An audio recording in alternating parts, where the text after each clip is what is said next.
the last couple of weeks. Yep. I remember June last year was fucking cold. Jesus Christ. Holy shit, it was cold last year. Anyway. Hello, everyone. Welcome to another double billing, which we did last year for Payback and All Out. This time, we have the predictions for WWE King and Queen of the Ring, and also AEW Double or Nothing, because they're both happening this weekend. Yeah, they are. Bloody hell. It's going to be so much to watch this weekend. Yep. Now, because of scheduling, Regan is not on this video, but he has sent in his predictions, and he will be getting another shot at the Predictions Championship, one that he nearly won that title, and then I beat him in the unification match, and now finally you're back in contention. And basically what's going to happen is if Regan wins the predictions for King and Queen of the Ring, then Double or Nothing is going to be a #1 contenders match for the next pay-per-view. But if either of us win the Predictions Championship at King and Queen of the Ring, then Double or Nothing will be another title match, but just singles. Mm-hmm. I think that works. Yeah, that works fine. Yep. Anyway, we've got a lot to talk about, so let's not muck around. Yeah. So, King and Queen of the Ring from, I believe it's Jeddah, Saudi Arabia? The beautiful city that is Saudi Arabia. Yes. In Jeddah. Yes. Jeddah, Saudi Arabia. It was nice. It was nice to see the female wrestlers posting pictures at the swimming pool without covering their arms. That was nice to see. Yeah, that's nice. Obviously, they were in a private place, so it's not like it was breaking any laws. But still, you know, women existing in Saudi Arabia and dressing how they feel comfortable is nice. It's a step. Mm-hmm. But yeah, obviously now we have done one Saudi show before. We did Crown Jewel, didn't we? Yeah, we did Crown Jewel last year. That was the Reigns LA Knight show. Mm-hmm. Yeah, I think since Triple H has taken over, some of the morals of the Saudi Arabia shows aren't as dodgy as they used to be. Like, things have improved slightly, at least since when Vince was in charge. Like, when they literally had a show right after a beheading in 2018. That was awful. Not only that, but then on that show, they brought Shawn Michaels out of retirement for a shit match. That was dark. Boy, did they. That was a dark time. 2018. Oh boy. Yeah. Anyway, we have King and Queen of the Ring. I like how they're calling it Queen of the Ring and not Queen's Crown like they did with Vince. That was a bit weird. And also, I hope, and it's seemingly, given the stipulations, Triple H is actually taking this shit seriously again. Yeah, it's taken until the final to announce it, which is very strange. Yes, because if I'm not mistaken, for the first time in 22 years, because I believe 2002 was the last one, unless 06 was as well. I can't remember if Booker T got a title shot at SummerSlam. I can't actually remember. But I know he was world champion that year anyway, so maybe we could count that. But definitely, if not that, since Brock won it in 2002, the King of the Ring is basically like the Royal Rumble, but for SummerSlam instead of WrestleMania. As it should be. That means that the winner of the King of the Ring actually gets something really interesting. And that is a world title match at SummerSlam. Yeah. Which I think is a great idea. Because it actually makes it feel like important, you know? Yeah, I'd agree. Not like when Wade Barrett won King of the Ring and then was jobbing to R-Truth in 30 seconds weeks later. Because that was fucking awful. If I'm not mistaken, what was it? The last one was Xavier Woods and Zelina Vega, right? Or is that different? I can't remember. No, I think it was that, yeah. And before that was Baron Corbin. Yes. Yeah. King Corbin. And then there was King Nakamura as well before that.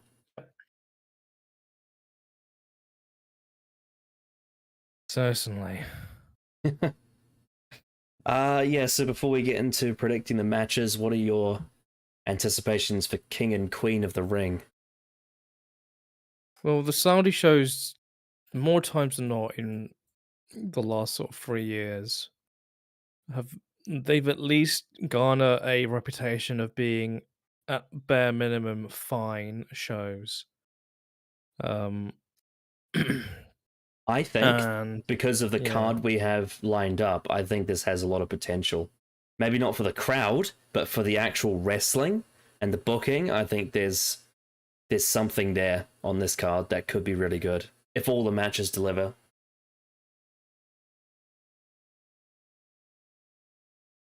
Night of yeah, Champions last year, though, was kind of what you compare it to, right?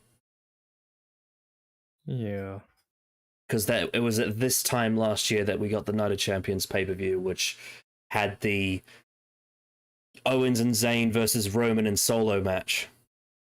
And it yeah. We did. also had Seth Rollins versus AJ Styles as well. And that was probably the best Saudi show. Would it be Night of I Champions last think it year? was up there. Yeah. I think so. Yeah. Anyway, but yeah, would it be fair to say that some of the WWE buzz has gone down a little bit recently? I'd say so. Yeah. And I think it's mainly to do with the fact that I think Injuries. injuries, a lack of creativity, I'd say, as of late.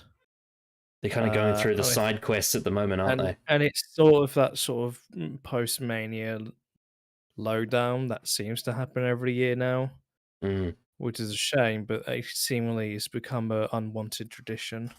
I think they are smart that they're drip feeding the CM Punk Drew McIntyre feud across the last couple of Yeah. months to sort of garner some interest. Because they've been hit hard Yeah. with not only injuries, but you've also got like Roman Reigns and The Rock have both disappeared, and they were huge parts of the start of the year. Yeah, But definitely. regardless, so with this show, we have a bit of a special thing. Not only is the last match on the card, which I assume is going to be the undisputed match. Usually we have that anyway, as the main event is double points, but also on the show, not only the main event, but both crown matches will also be double points. So big stakes for this one. That means there's Indeed. 3 out of the 5 matches on this card offer double points, so there's a lot at stake. Mhm. Right, so let's go with the triple threat match first, because I think that's probably the least hyped one. I don't know. I can't really. Not sure. We have Sami Zayn versus Chad Gable versus the winner of the Andre Battle Royal, Bronson Reed. This to me feels like they have inserted Bronson Reed into this match to extend this feud to the next pay-per-view. That's the impression I get. I suspect I would say that so. Bronson Reed will probably take the pin in this. Yeah, I'd say so. Yeah. And I've got Sami Zayn to retain. I got Sami Zayn to retain in this match. I think in ring, this match has a lot of potential to be really interesting from a wrestling standpoint because all 3 of these guys, athletically speaking, have a lot to offer. But in terms of this does definitely feel like a stop match in this feud. because you've got Sami Zayn and No, yeah, Chad yeah, that's Gable, who appealing, are yeah. Sammy and Chad are part of an interesting story, but Bronson Reed is just sort of there. He sort of exists. Indeed. Yeah. What's your prediction? Uh, I think the most sensible choice is to probably go for Sammy. Because I feel like if he is ever going to lose the belt, it probably will be to Chad. But I don't think it's going to be here. They'll probably drag it out to probably maybe SummerSlam, which seems like the most likely idea. Mm-hmm. And Regan also has Sammy to retain. Are you looking forward to this match? It will probably be a very good match. And will probably be one of the sleeper hits, I'd imagine, if there's going to be one. Yep. That's true. Then we have for the World Women's Championship. I have a fantasy booking scenario for this match, but they won't do it. But they should do it. I think, this is just my opinion, I think they should do a double turn in this match. They won't do that, but I think they should. Because, especially if they're not going to change the belt, I think it would be a smart idea, at least if it's not on this show, do it in another match with these two on maybe the next one or the one after. I don't know how long this feud's going to go for. But it's very clear to me, and obviously part of it's not really their fault because Rhea Ripley got injured. But Liv Morgan is the heel in this feud and Becky is the babyface. But I think a lot of the fans seem to feel the opposite to that. I don't know if they would pull that trigger. But I'm going to... Oh, I think this is possibly the match I'm the least certain on the result, because I think there's been a lot of fan pressure to have Liv Morgan win the title, and also Becky Lynch and Liv Morgan is a ready-made feud. Not Becky Lynch, sorry, Rhea Ripley and Liv Morgan when Rhea's ready to return. But at the same time, it is the Fed, and you know what they're like. They could prolong this feud and have it happen later, at like Clash at the Castle, for example.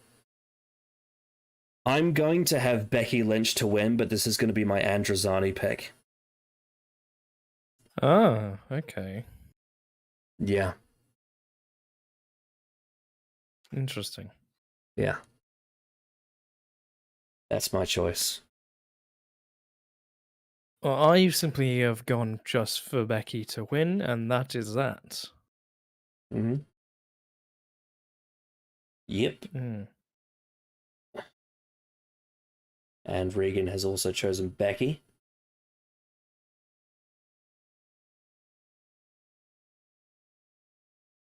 Yeah, this feud's weird. Because in terms of the concept, I feel like there was a lot of interest going into this feud just in general, but on the back of Rhea's injury. But it just feels like ever since they've, then executed it, the sort of hype and sort of interest in this match has really fallen to the wayside. And mainly is probably due to the booking of like Liv, from what I've seen. Mm-hmm. It's weird. It's a weird one. The Yeah, stock of the championship seemingly has like fallen like so massively. I get it's because Rhea was so fucking over. you know what this kind of reminds me of? But yeah.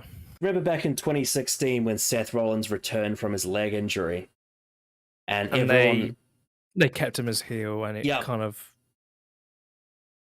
the even though, momentum was drop dead.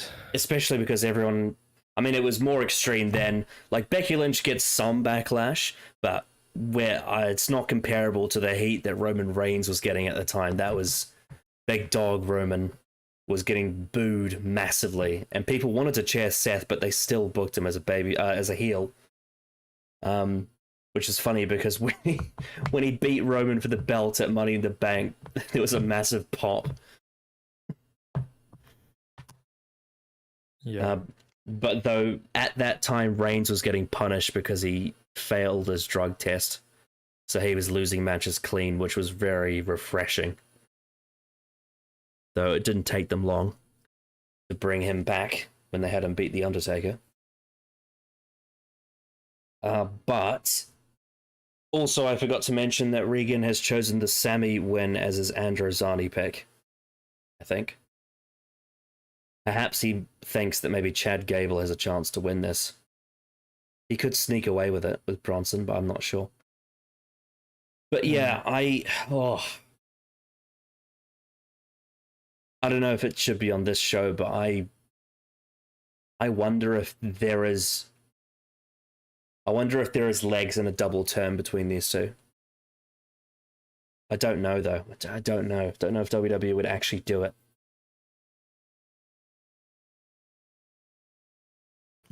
Probably. This would all just make so much more sense if Rhea Ripley was still champion.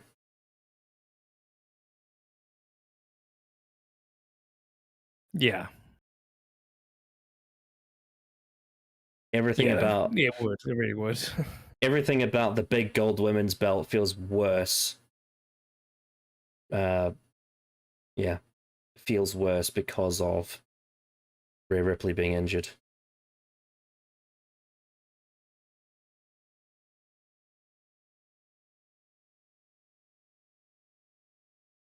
It's a real shame because on paper this feud could be very, very intriguing for both characters, but it's not clicked, and yeah,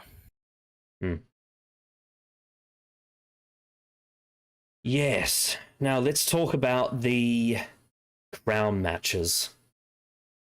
This is interesting yeah, because we are doing these predictions before SmackDown, which means that our winner options are actually 3 options. So, we'll do the men's one first. Men's King of the Ring. I should just say King of the Ring, right? Just King of King the Ring, King of the Ring. King of the Ring, Queen of the Ring. Yeah, that makes sense. Yeah, it'd be weird to say the men's Queen of the Ring. Yeah, and the women's King of the Ring. Yeah, in terms of tradition, yeah. Yes, Queen. The King of the Ring. So we have 3 options. We have Gunther, and we have Randy Orton, and we have Tama Tonga. So my thinking, I think we know what the final's going to be. well, my thinking on this is that it's, babyface versus heel is the most predictable outcome. It's not certain, but it's the most predictable one. I don't think Tama Tonga is beating Randy Orton here. I think this final will be Gunther versus Randy Orton, which should be a really good match, actually, because they're both old school and they both have really good in-ring psychology and storytelling, and I'm fascinated to see what they do with that, if that is the match. I think Gunther versus Tama Tonga might be a bit heatless, and I think everyone would know what the result's going to be. Whereas if Randy Orton's in the match, I think there's actual genuine either guy could win. And now that they've added the stipulation, a lot more people are thinking that Randy Orton could win this because of the Cody factor. But I'm going to take a punt and say Gunther, because I from the start of this tournament have felt that this is the correct choice. And that is just my take on it. I think that King Gunther sounds good to me. Yeah, for me, it was actually quite an easy choice. I've also gone for Gunther. Yeah, to me, he makes the most sense, and I imagine the final is going to be Gunther versus Randy. Yeah, and I'm excited for that possibility. Yeah, it'll be a very different match, I think, to anything else he's done so far. Yeah, well, I mean, Gunther's worked with a lot of, sort of, I don't want to say new age, but just kind of guys that work a different style to Randy Orton. I think Randy Orton these days is actually quite unique. Maybe 10 or 20 years ago, he his style was kind of common, but he was one of the elite class of his style. But these days, not a lot of people wrestle like Randy Orton, and he stands out because of it. I think Gunther versus Randy Orton has a lot of potential. And I suspect that maybe Randy Orton will still sell his back injury and Gunther might target his back, which could play into it. So yeah. I'm very intrigued to see how this one goes with the King of the Ring. And if it's Gunther versus Randy, it should be a pretty damn good match. I wonder what the betting odds are for Tama Tonga to win King of the Ring. I imagine not high.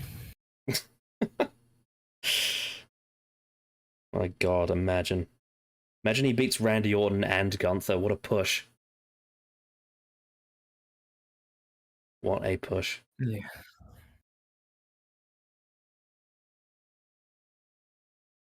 Do we think Jacob Fatu appears on the show? I don't think so.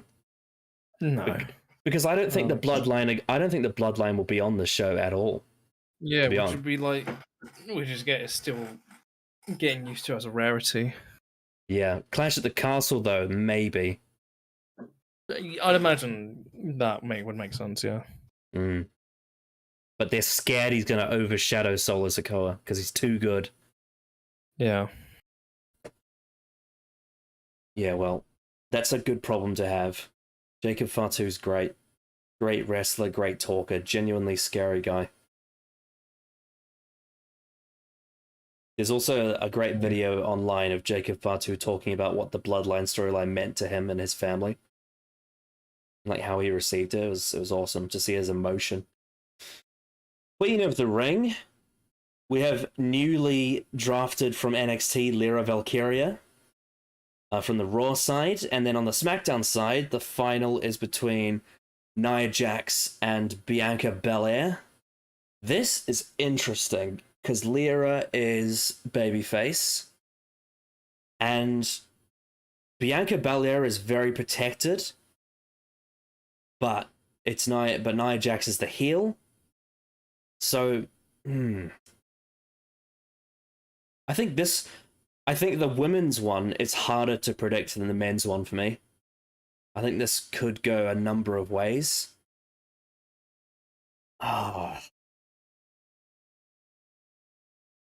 I'm gonna say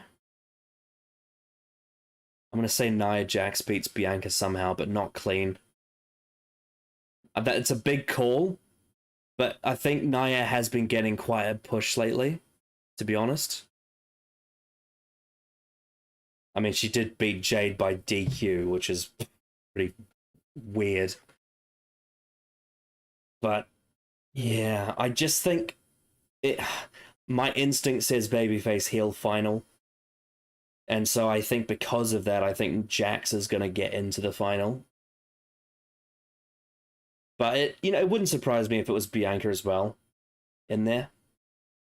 And thinking about the belt going forward, you got Bayley on one side and Becky on the other. I suspect that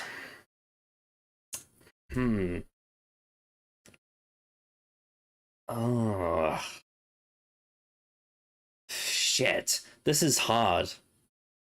Because you could go, if it's SmackDown, you could do Bianca versus Bayley again, but this time Bayley's out of Damage Control.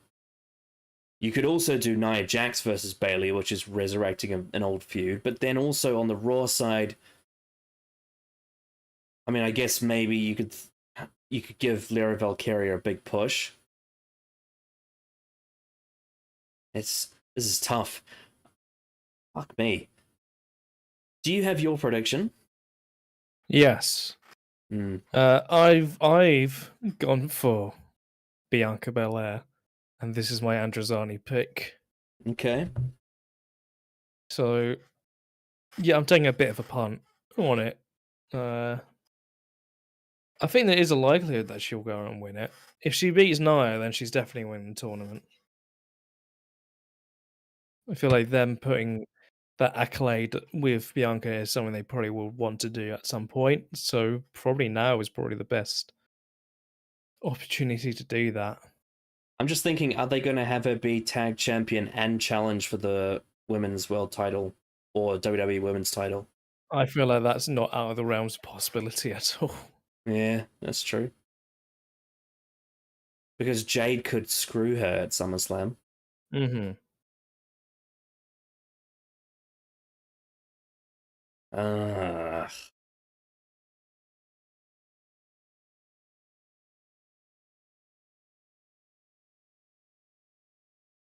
yeah, they've also had Valkyria run through Dakota Kai, Zoe Stark, and Io Sky, which is a pretty big deal. Hmm. I mean, I guess it's just a pretty well booked tournament on the whole, for the most part, depending on which match you're looking at. Apart from the Hmm. Jade Cargill Nia Jax match, that was stupid. That one was really stupid. Oh Yeah. god, this is tough. This is really tough. I'm gonna take a massive risk, and I'm gonna say Lyra Valkyria to win, but it's close. I think an NXT call-up winning Queen of the Ring off the bat would be a huge deal. Yeah. And then they can have Tiffany win Money in the Bank, so you got all these young women being lined up as main event potential. Which is interesting because Regan has gone for Nia Jax to win Queen of the Ring, so we've all gone for Oh. different options. Oh wow. That's a first, I think.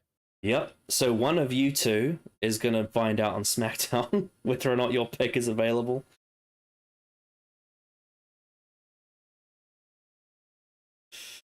Yeah.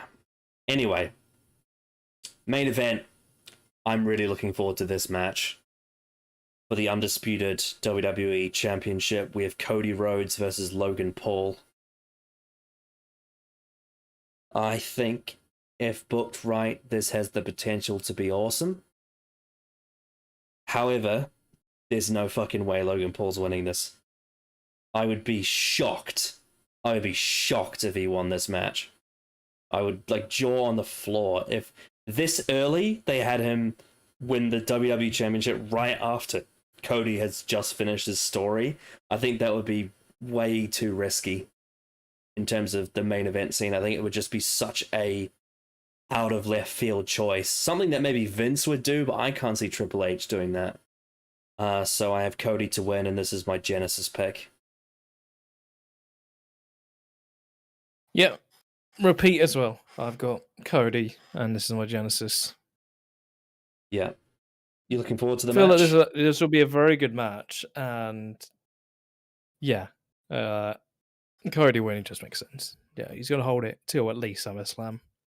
Yeah, this is a triple because Regan's also going for Cody and his Genesis pick, so we've all done the same Yeah. thing. Hmm. So we're all either getting 4 points for the main event or 0. Yep. Yeah, but yeah, it should be fascinating to see Logan Paul square off with Cody Rhodes. Yeah, it'd be very different and interesting. Yeah.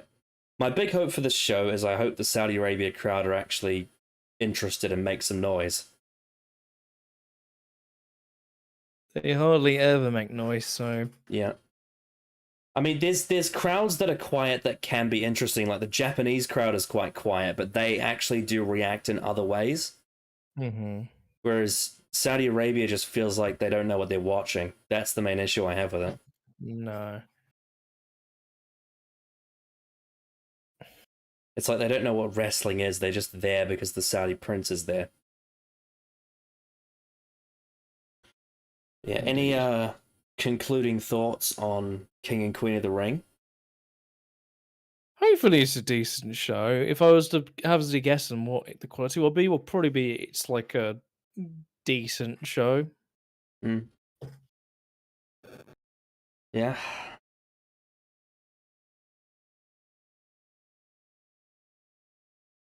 Right. So, are we ready to move on? Yes, now let's get to the more meaty show in terms of length. Yes, and this is unlike King and the Queen of the Ring. This is actually one of the major shows for this company. We have Double or Yeah, Nothing, and this is taking boy. place in Paradise, Nevada, which is the home of WrestleMania 9. Although it's not taking place in the Mhm. same location, because that would be weird to have it in a car park. It's in the MGM Grand Arena. So I watched Dynamite this week because I was off work, so I had the time to, and I wasn't really moving or doing much because I was just sort of sitting there with a headache. So I didn't watch the whole show. During the Jericho stuff, I did some chores because I couldn't be asked to watch it. But everything else I watched, and it was actually pretty enjoyable, to be honest. There was actually some real good stuff on that show. Especially the Mm. Young Bucks doing their shoes ad was hilarious. Then you obviously had Darby Allin with his flamethrower. And when they threw Nick Jackson through a table, he was bleeding, and then the camera was close up, and he's just like, "What are you doing, you pervert? Get away from me!" And also, what else was there? There was something else that was noteworthy. I can't remember. Uh, am I completely blanking? I don't know. But yes, Double or Nothing. Any initial thoughts going into this show?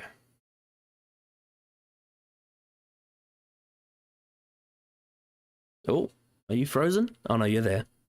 No, I'm there. Say again. You might be cutting out a bit. Do you want to change to different region? No, I feel like I'm here. Am I here? I'm here. Let's go to Singapore. Singapore. Let's try Hello, that. hello, hello, hello, Yeah, yeah, hello. yeah, yeah, that's good.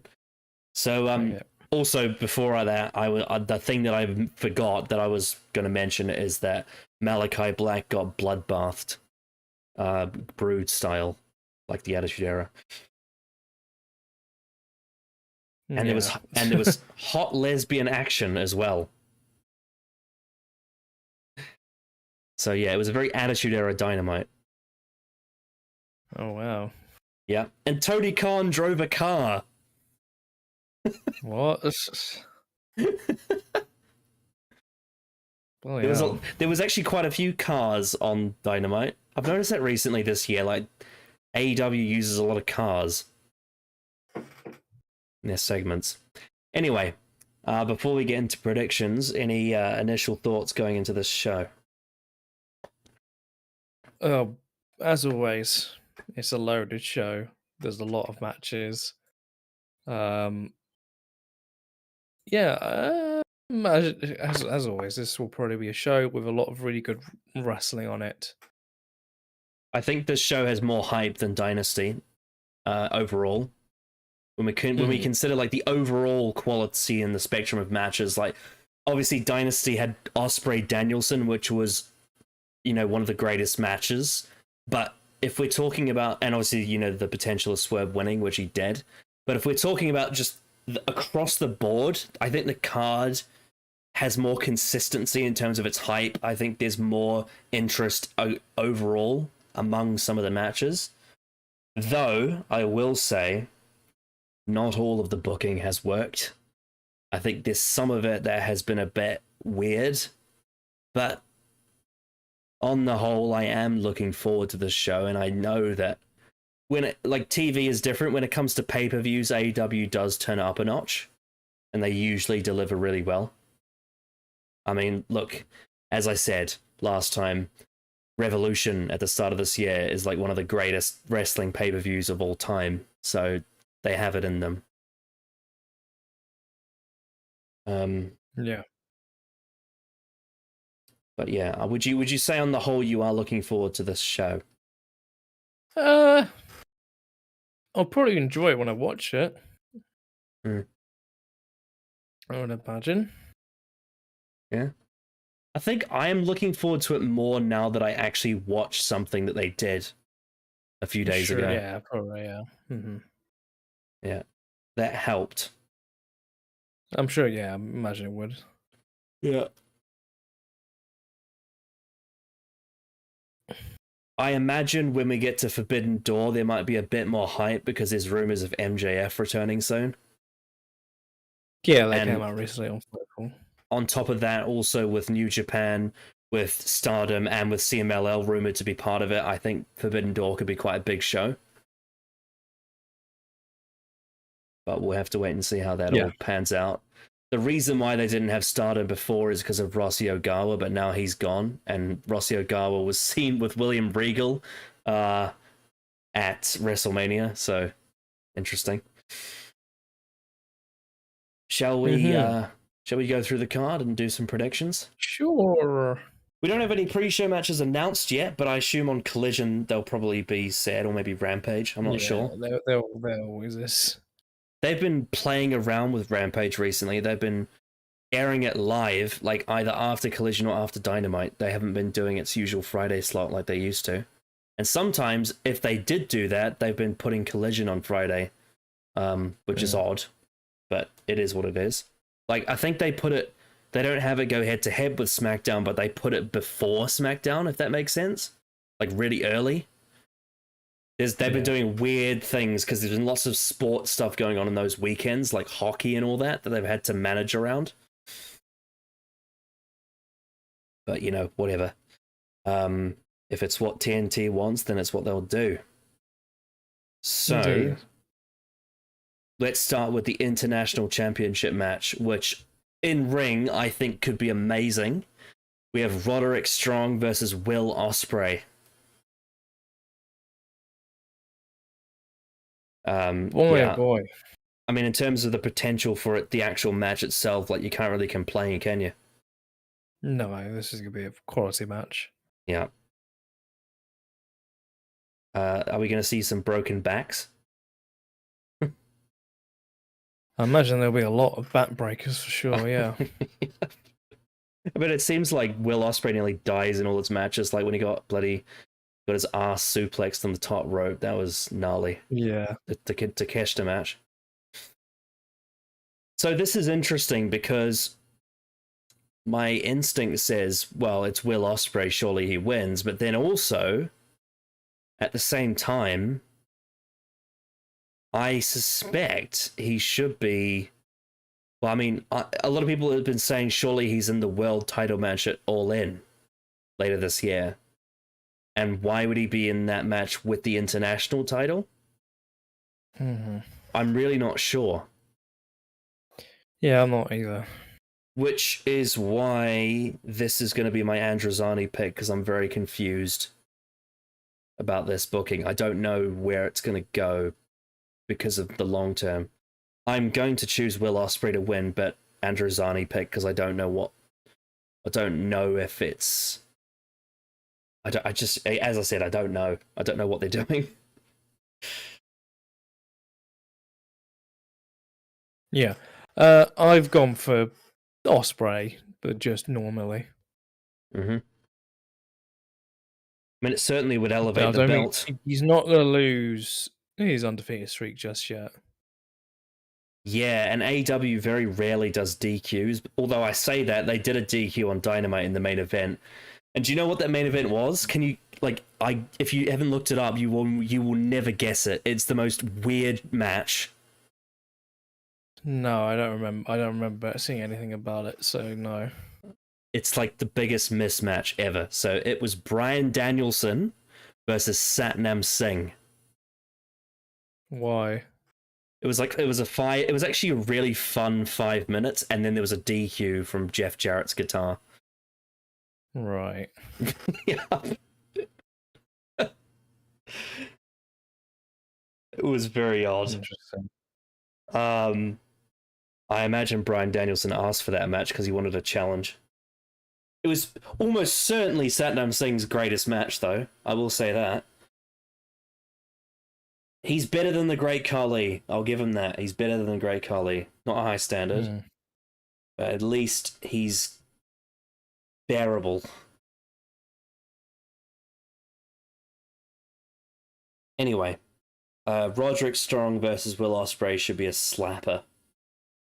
Yeah, potentially it will match of be. the show, honestly. I mean, when it's Will Ospreay, it's hard not to think that that's potentially match of the show. For sure. The only aspect to this match that could be a bit annoying is the Kingdom booking, because that's just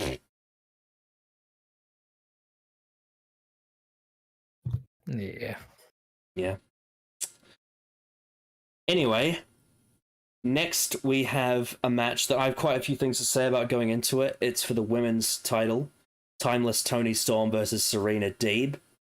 So, I don't know how much you've been watching of this stuff, but there's quite a few things to say about this feud.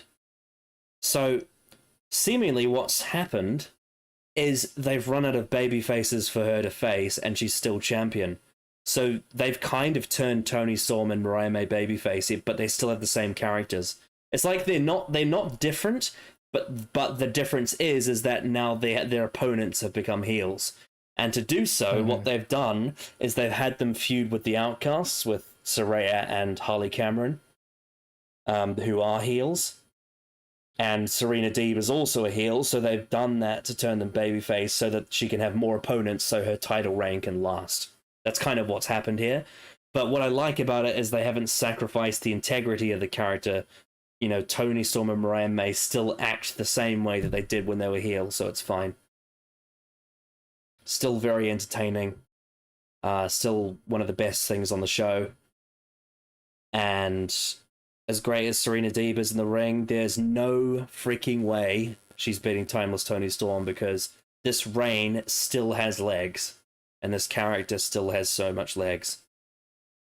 I honestly think Toni Storm could end up being the longest reigning women's champion at this point. With the way this is going, I don't see her losing this belt anytime soon. Probably not until Wembley. No, definitely not. Yeah, I mean, if they can get Jamie Hayter back for Wembley, I think that's the time to do it. So I've got Toni Storm to win this match. Yeah, same here. And I'm looking forward to it because, as we said in the Thunder Rosa match with Dynasty, they've figured out how to do the old style Toni Storm character, but also with having a good match as well. And Serena Deeb, like Thunder Rosa, is also a great wrestler. So I hope that this shows a similar result to that, because that Thunder Rosa match was really great. And I'm very much looking forward to seeing how they do this one. Also part of this feud is Toni Storm stole Serena Deeb's dojo, whatever they call it. Like, it's like a thing you wear in martial arts around your body. And Toni Storm stripped all her clothes off and then wore it naked. Which was interesting, I guess. And there's memes that Luther took a peep at her. He's a dirty butler. But what I can say is that, as always, whenever you get Toni and Mariah doing promos together, they've been great. And they've been having tag team matches, which has been a lot of fun to see them together.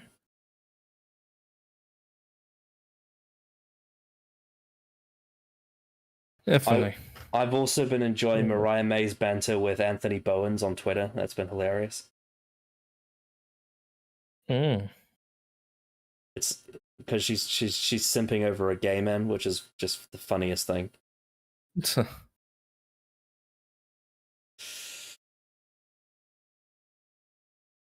Anyway, should we talk? Let's talk about the next one. We have a match that this is actually, I think, one of the matches on the card I'm the most looking forward to. There's a few reasons for this.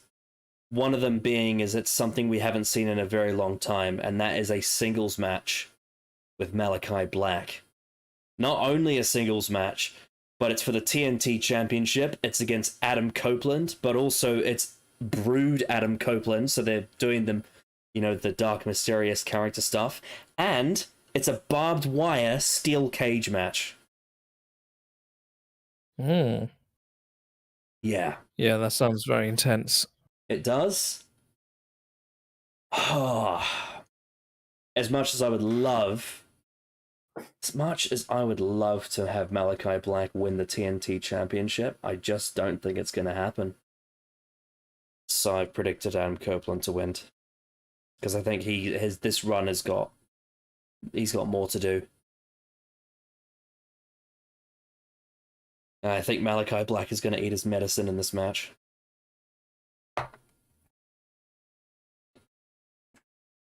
Yeah, most likely. Yeah, I've gone for Adam Copeland to win. I feel like that's the most obvious choice. You know, thinking about it, I'm trying to remember. I don't think we've ever had a Malachi Black singles match on pay-per-view in AEW. Didn't he not face Cody on pay-per-view? That was a tag team match Didn't he have a one-on-one match? on Dynamite. Oh, okay. Yep. I think it was Grand Slam. Right. It was the same show when Kenny faced Daniel Bryan, or Bryan Danielson, whatever you want to call him. I think it was that show. If it wasn't that show, it was Rampage. Fucking hell, remember when Rampage was important? Remember when CM Punk and Eddie Kingston had a goated promo segment on Rampage? Yeah. And what was it? Hangman versus Adam Cole for the world title on Rampage? Or Jon Moxley versus Wheeler Yuta? Or how about CM Punk's return to wrestling? Or Christian Cage versus Kenny Omega? Good times.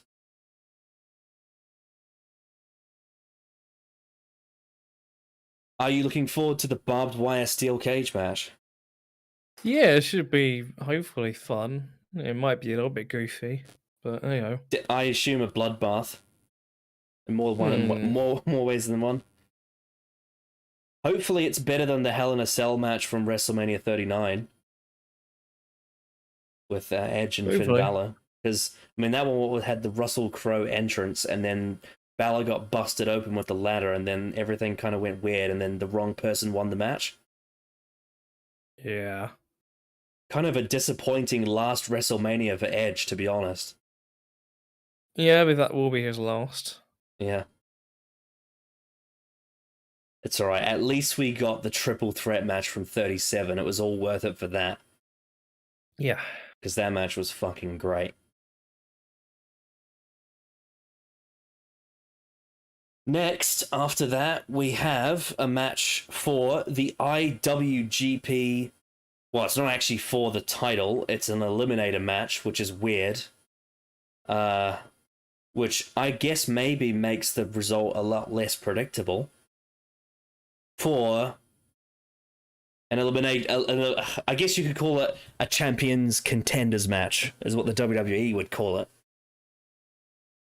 It is Jon Moxley versus Konosuke Takeshita. So if this was for the belt, I would say Moxley is winning, no questions asked. But because it's not for the belt and it's an eliminator match, I think Takeshita might have a chance.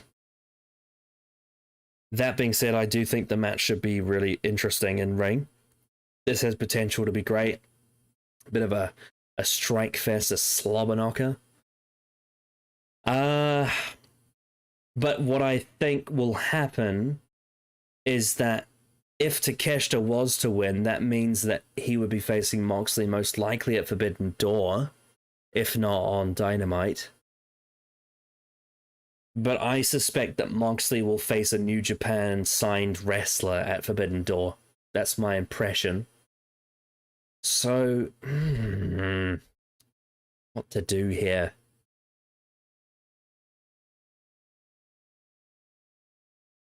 Fuck it. I'm going to take a risk. I'm going to have Takeshita to win this. He gets a match on Dynamite and then he loses that.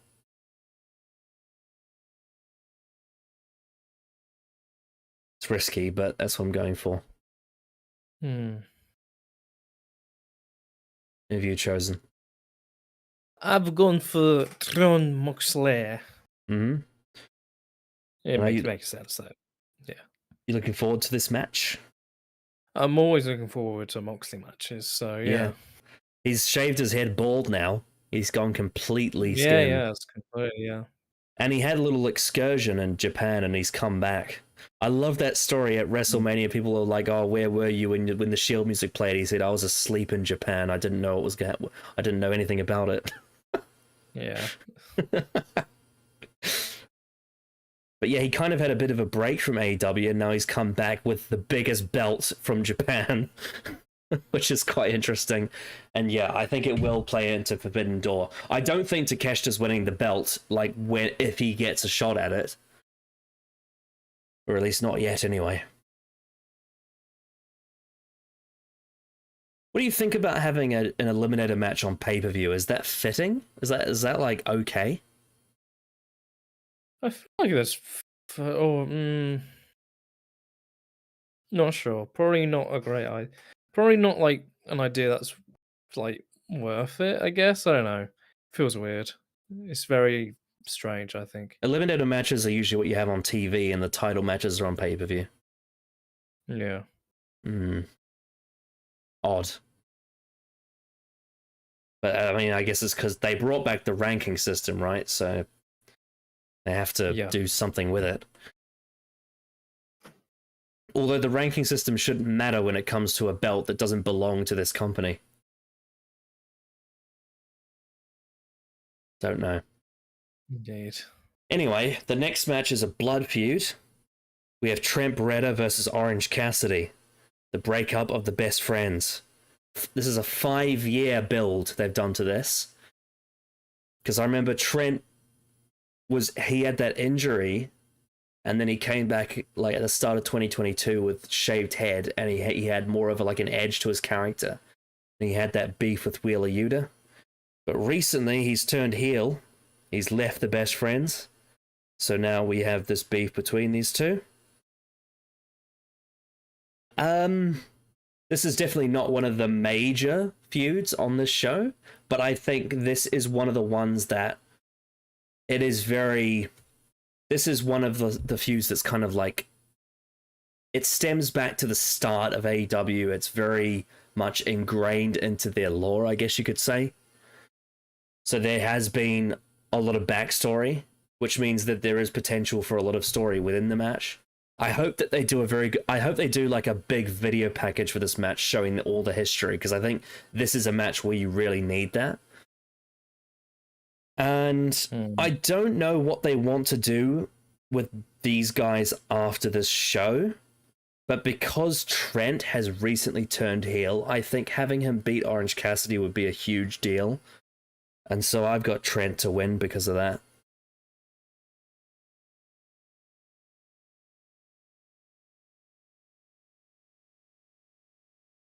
Yeah. Who have you got?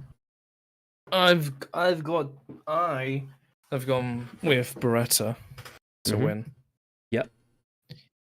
It'd feel very weird to have him lose a big match.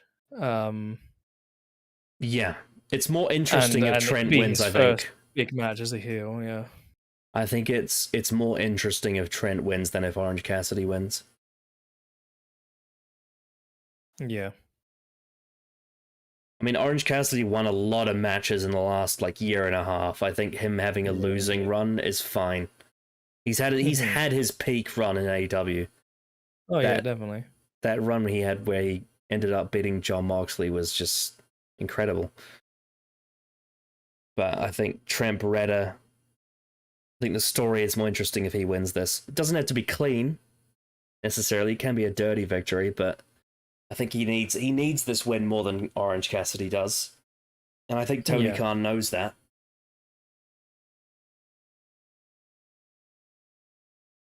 But yeah, I hope that they tell a good story with this. Hope so too. It would be so interesting to see. And also part of the story is that Chuck Taylor recently got an injury that may have ended his career. And so now he's being groomed as a producer for the company as well. So there is that part of it. But yes, there's potential. Now let's talk about the Vortex.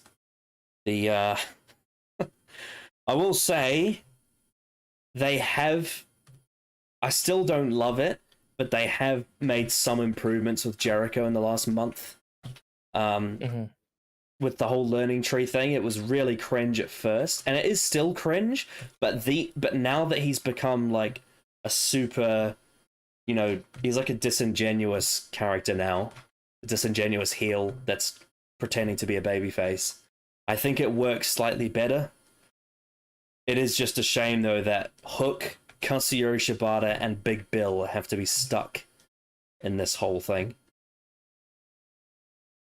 But yes, we Yeah, have the definitely. three-way FTW rules match. I think because Jericho's disingenuous learning tree character is brand new, they're going to have him retain. This is actually, funnily enough, a bit like the IC match from King and Queen of the Ring, in that it feels like Shibata's in this match because he's kind of like the Bronson Reed for this match. Which, to be honest, thinking about it, comparing Shibata to Bronson Reed is so strange. But that's how it feels, to be honest. I think Big Yep. Bill will help Jericho retain. Mm-hmm.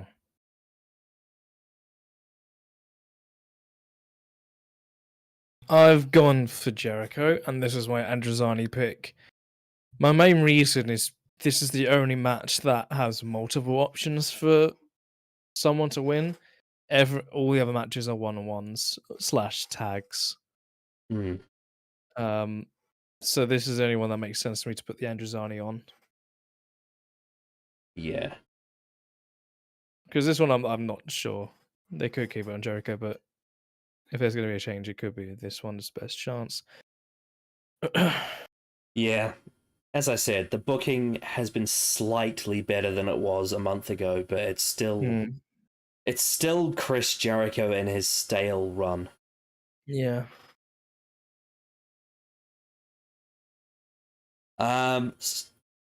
Speaking of another, well, again, I say they have made some repairs, but there's still a long way to go. We have the what I would like to call, I guess I'd call it the it's not a wheelbarrow, but it's like a container you put lots of things in and you just trundle it along.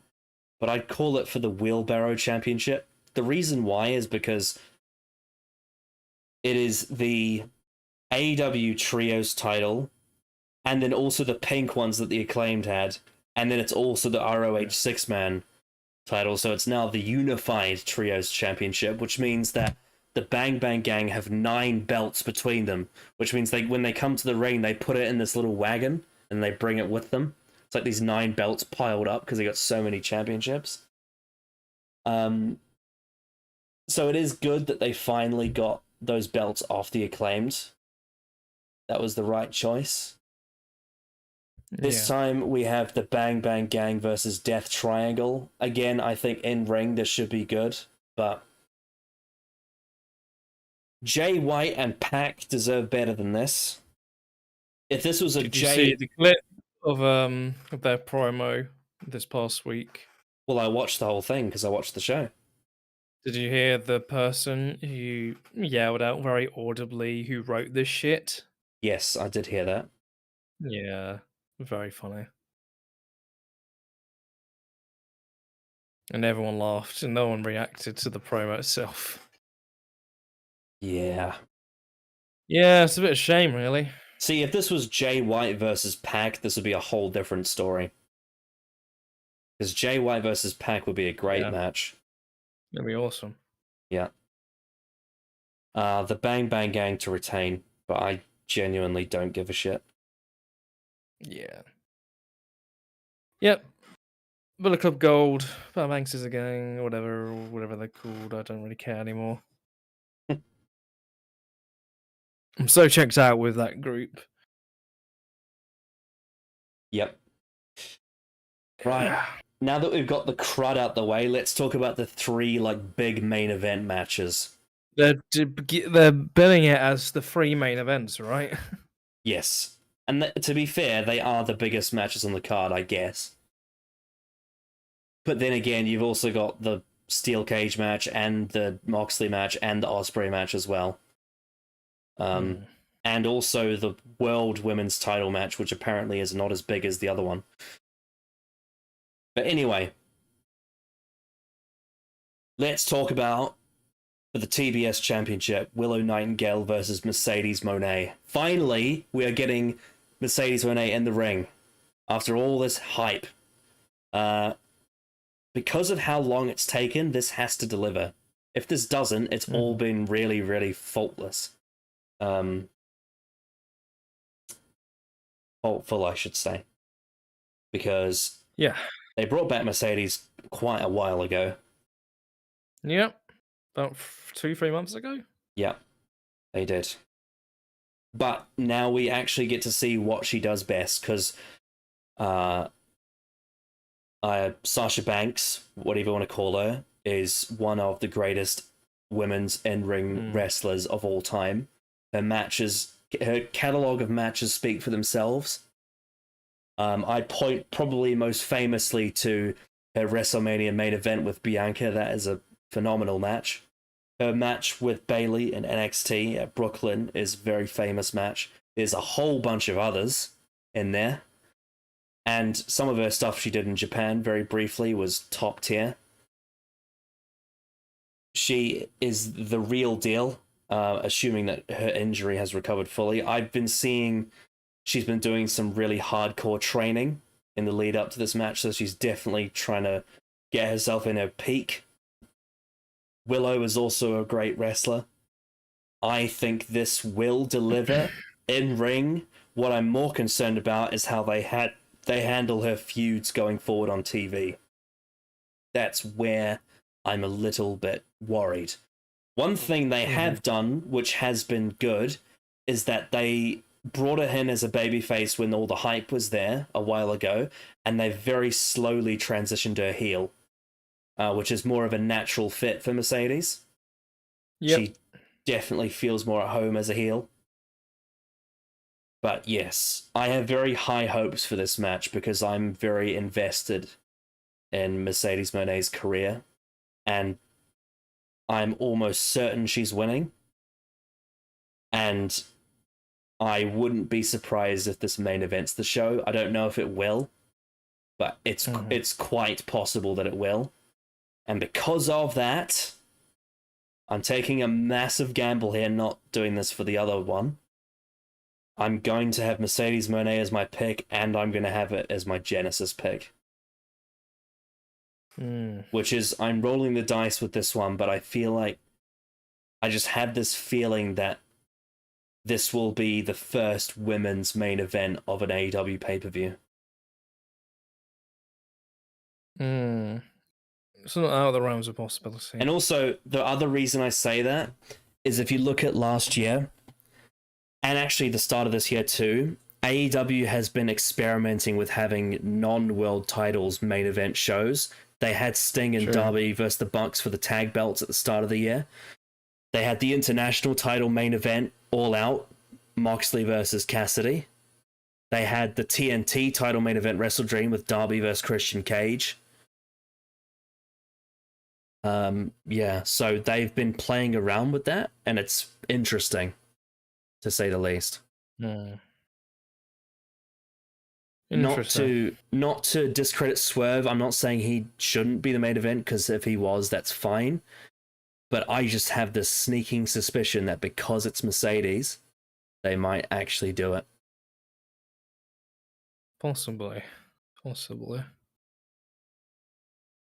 But yeah, I've got Mercedes to win, and it's my Genesis pick. What about you? I've gone for Monet to win, and that's just sort of the choice. Yep. No gimmicks. Are you looking forward to the match itself?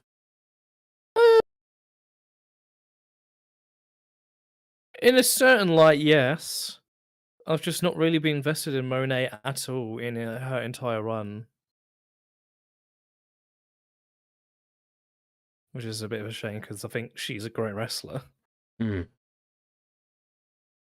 definitely been holding back on her a lot, but I think once she starts getting in the ring, maybe things will change. That's what I'm hoping. Yeah. Hopefully it really delivers, and this can start like a huge run for the women's division. That's the best case scenario. Now let's talk about what I Anyway, think is the funniest and most entertaining feud of AEW at the moment, and it's the Elite versus Team AEW, Anarchy in the Arena. Because this was when the Elite beat up Tony Khan, which was so fucking funny when his dad came out as well. yeah, that was great. Eddie Kingston was supposed to be in this match and he got injured.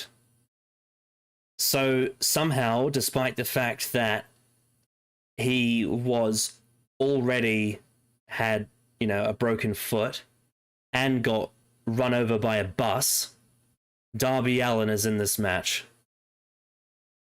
What the fuck? How did this happen? Guy was hit by a bus like a few weeks ago. Yeah, he like split his nose. This guy is not real. I don't understand. This guy he's indestructible. It makes me feel like a bitch because I've got a very hurt shoulder at the moment, and I've had to take time off work. This is It makes not me like feel like a bitch. this is not like some standard singles match. This is Anarchy in the Arena, which is one of the most brutal matches you can do. And you know that Darby Allin's going to do some crazy shit. Yeah.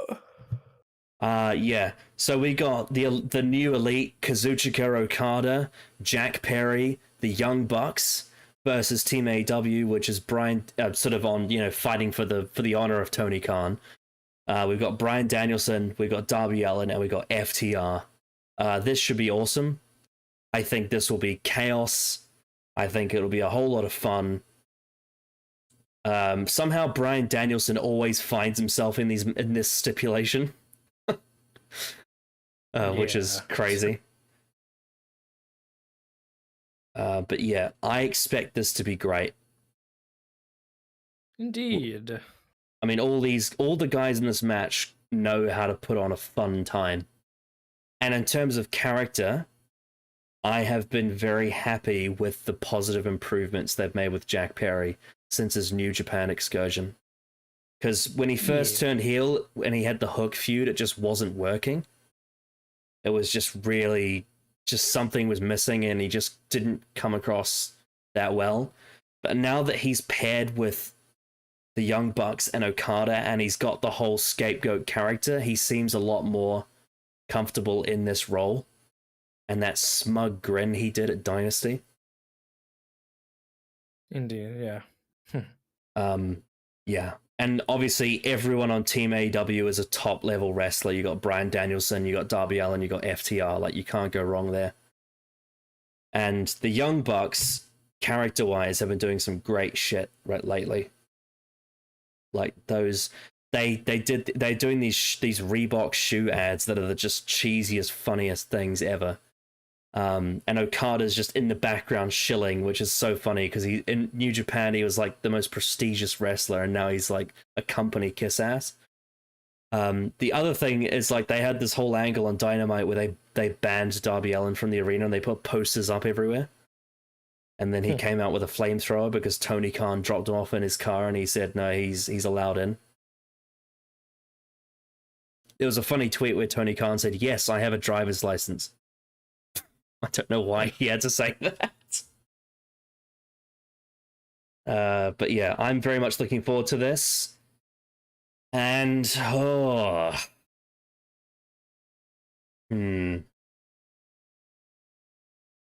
I've got the Elite to win this. Yep, I've also got the Elite. The reason why is I think they're going to work better as a unit than Team AEW will. Yeah, definitely. I agree with that. And I think it's going to take Tony Khan to do more things to topple the people that betrayed him in kayfabe.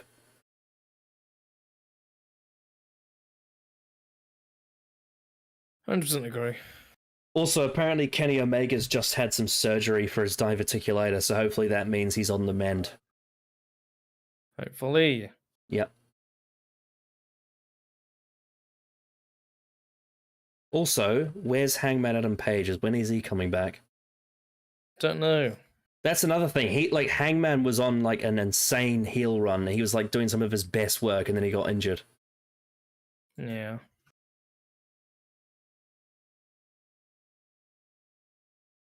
Yes. Right. One more match, which is kind of fitting I say that, given who's in it.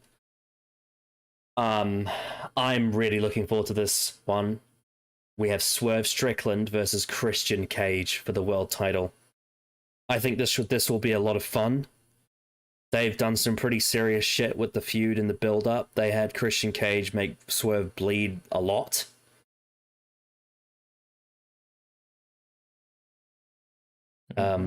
Swerve beat the shit out of Nick Wayne on Dynamite. That was hilarious. He like whipped him with his belt. Whipped his ass. Come here, boy. I love the fact that after that massive TNT title run and how well this character has done, Christian Cage is getting a world title opportunity. Especially given that Swerve and Christian were on the same team at All In, and now they're on opposite sides, so they have history. And I watched a podcast for them about a year ago where they both were talking about how, as wrestlers, they love to pay attention to the fine details. And because of that, I think this match will have a lot of fine details, and I think it'll be a really good story. In a different way to some of the other matches on the card, I think this one will be a bit more traditional, and it'll have some really good, storytelling in it. And I have got Swerve to retain. I think he's got more legs for this belt. He's just won it. I think this is just the beginning for Swerve. There's so much more to do.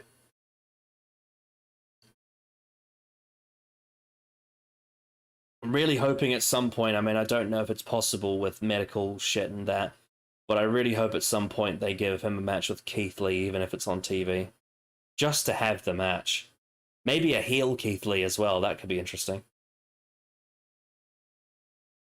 But yes, your prediction for Swerve versus Christian Cage.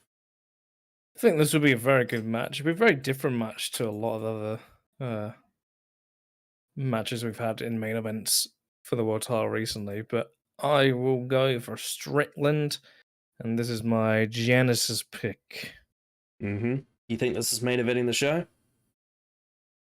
Yeah, I'd say so. It would feel very strange in this is his first defense on pay-per-view.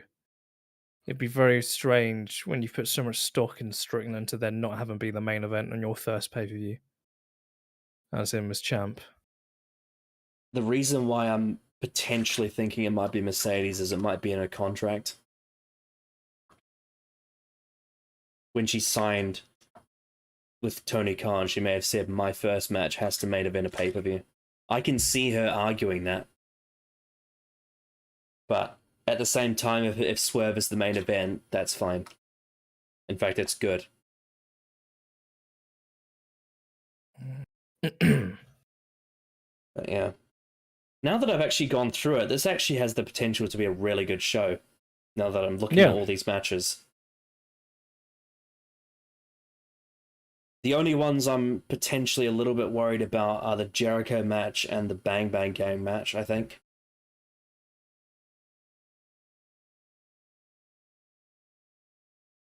Yeah. So yeah, we've ran through all of that. Yeah, any final thoughts? Yeah, I'm hoping both shows are very good. It's going to be a very, very busy weekend. Unfortunately, I think Vegas is not exactly known for their loud crowd reactions either.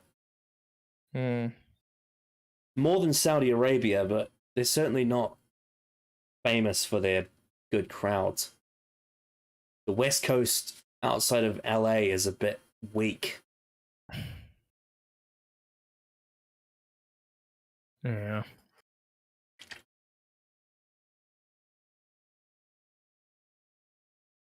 Yeah. Well, hopefully they deliver. Yes. I am interested in this weekend, but I think for me, it's the pay-per-views that come after these ones that I'm more interested in. I think Clash at the Castle and Forbidden Door will offer more than these ones.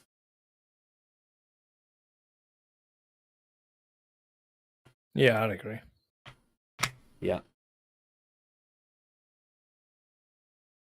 Mm.